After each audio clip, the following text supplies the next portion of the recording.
Hello, and welcome to NCRMD, where my colleagues and I discuss today's pressing legal issues. My name is Lindsay, and today's video is on how vampires can get dinner without facing those pesky assault charges. Now, in this context, assault is defined as any unconsented to application of force. So the obvious answer, get consent. However, there are a few other issues that we have to consider. To start with, I'm going to make an assumption. I'm going to assume that you're not the type of vampire who wants or needs to drain your victim completely of blood. If you are, that's murder, and consent isn't going to be a defense for you. In fact, I think you'll find that going in front of a judge and trying to plead that the person let you murder them and therefore you shouldn't be convicted is probably not going to go over very well. But like I said, I'm assuming that's not the case.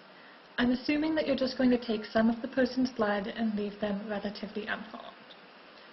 Now that that's established, the next question is whether there's a social utility to allowing you to feed off of humans.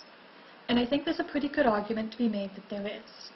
I mean, if our options are either letting you take a predetermined amount of blood from a person who's agreed to it, or refusing to let you feed at all, probably causing you to eventually go crazy with hunger or thirst and attack the next person that you see, probably killing them, then I think we can all agree that it's best for society if we go with option 1.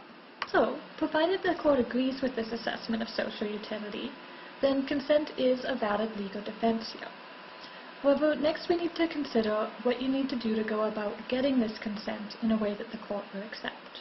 Now, once again, I'm going to have to question what type of vampire you are.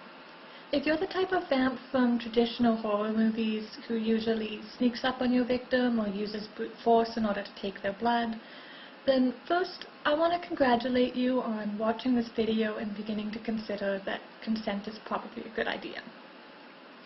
Secondly, if you do get that consent, you can be a law-abiding citizen, at least in regards to how you get your dinner. However, this doesn't necessarily mean that all vampires are in the clear. I'm thinking specifically of the type of vampires found in paranormal romance books. You know, the ones who have some sort of a hypnotic or mesmerizing effect that draws their victims to them and makes them say yes even when they realize that letting someone gnaw on their neck might not be the best plan. Now, if you're that type of vampire, my legal advice is that you turn your powers off. Not only are they creepy, but they might prevent you from being able to get consent that the law will consider valid. And if you can't turn those powers off, then my advice to you is that you go make friends with the butcher. Because consent that's given because someone in a position of power and authority has forced you to consent or because you feel like you can't say no isn't legally considered to be consent at all. Now there's just one more thing you have to keep in mind, and that's the fact that the person you're taking blood from should remain conscious the entire time. The Supreme Court of Canada has ruled that not only can you not provide consent while unconscious, which I think we all agree makes logical sense, but you also can't provide prior consent to having something done to you while you're unconscious. Now admittedly, this statement was made in relation to sexual assault and is not a blanket statement of the law, as evidenced by the fact that surgeons can still get you to sign consent forms before giving you anesthetic, rather than having to leave you conscious where they cut into you in order to get consent during the time of the procedure. However, I still feel like keeping your victims conscious is good advice for a vampire.